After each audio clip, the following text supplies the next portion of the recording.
हाथ उठा के बताओ। अच्छा, इधर वाले भी बता दो। अच्छा, एक ही बैठे हैं क्या सारे? चल, ये अच्छा हुआ, आपकी कक्षा एक ही है तो बात कहने में अच्छा लगेगा। आपने कहा खाली हाथ आए थे और खाली हाथ जाएंगे, न तो कुछ लेकर के आए और न कुछ लेकर के जाएंगे। बच्चों बेटे सीधे होके बैठो, ये नीचे बैठो सारे बच्चे। महर्षि दयानंद लिखते हैं सत्यार्थ प्रकाश के अंदर, एक ही समय में दो बालक पैदा होते हैं। एक बच्चा वो है जो करोड़पति के घर में पैदा हुआ, अभी उसने कोई कर्म नहीं किया, लेकिन आते ही करोड़ों की संपत्ति का मालिक बन गया, गाड़ी घोड़े कोठी बंगले सब हैं। एक बच्चा भट्टे पर काम कर रही उस मजदूरनी के पेट से पैदा हुआ, जिसको पेट भर रोटी भी नहीं मिलती। उस बच्चे ने भी आकर के अभी कोई कर्म नहीं किया, किसी का गलत नहीं किया, कोई पाप नहीं किया, लेकिन एक बच्चा करोड़पति के घर, एक बच्चा रोड़पति के घर। अगर हम लोग खाली हाथ आते हैं, खाली हाथ जाते हैं, तो दोनों बच्चों की जन्म व्यवस्था में इतना बड़ा अंतर क्यों है? सोचा आपने कभी माताओं? दोनों ने अभी तक कोई कर्म नहीं किया, लेकिन दोनों की व्यवस्था में इतना बड़ा अंतर। आप यदि कहो कि ये परमात्मा ने कर दिया, तो अगर परमात्मा ने इतना बड़ा पक्षपात किया है, तो फिर परमात्मा कभी भी न्यायकारी, जोर से बोलो। और यदि आप आर्य समाज का दूसरा नियम पढ़ेंगे, तो वहां पर उस दूसरे नियम में जो 21 से 22 विशेषण ऋषि दयानंद ने गिनवाए हैं, और अगर यहाँ कहीं लिखा हुआ ना मिले, तो कोटा से हमारे बाबूजी हैं, वो बेचारे एक जो है पहने हुए हैं, उस पर आर्य समाज के 10 के 10 नियम लिखे हुए हैं। तो बाबूजी को अपने पास बुला करके दूसरा नियम आराम से पढ़ लेना, और एक बार इनके लिए भी तालियां बजा देना। जब आप वहां पर आर्य समाज का दूसरा नियम पढ़ेंगे, तो उस दूसरे नियम में ईश्वर के 22 विशेषण, उन 22 विशेषणों में एक विशेषण आपको यह भी मिलेगा कि ईश्वर क्या है? बोलो, न्यायकारी है, वो न्याय करता है। अगर परमात्मा मेरी माताओं न्याय करता है, मानती हो कि नहीं मानती हो? अन्यायकारी तो नहीं है ना परमात्मा? कैसा है बोलो? तो अगर वो न्यायकारी करता है, तो इसका मतलब परमात्मा ने दोनों बच्चों की व्यवस्था में किसी भी प्रकार का कोई पक्षपात, जोर से बोलो, नहीं किया।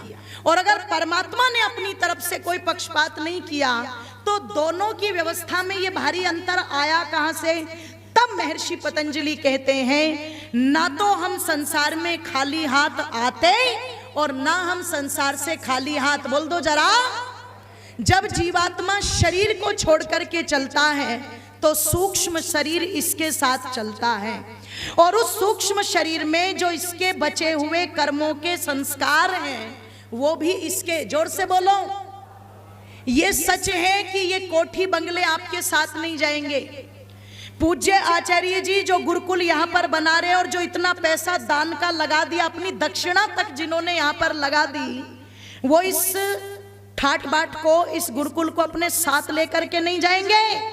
ये तो भविष्य के लिए एक वैसा वट वृक्ष उन्होंने लगा दिया, जो आगे तक की पीढ़ियों को निरंतर छांव देता रहेगा। ये ऐसा वट वृक्ष लगा दिया आपके यहाँ पर। इसलिए जितना सहयोग इसमें कर सकते हो उतना करना। निवेदन आप लोगों के मध्य में कर दूं मेरी माताओं बंधुओं, ये व्यवस्थाएं साथ नहीं चलती, कोठी बंगले साथ नहीं चलते, बैंक बैलेंस साथ नहीं चलता, क्योंकि ना तो वहां पर INR चलता, ना वहां पर डॉलर चलता, ना वहां पर द्रम चलता, ना वहां पर पाउंड चलता, अच्छा ना वहां पर बिटकॉइन भी नहीं चलेगा, वहां पर क्रिप्टो करेंसी भी नहीं चलेगी, ध्यान रखना। वहां पर केवल और केवल आपके कर्मों की व्यवस्था चलेगी।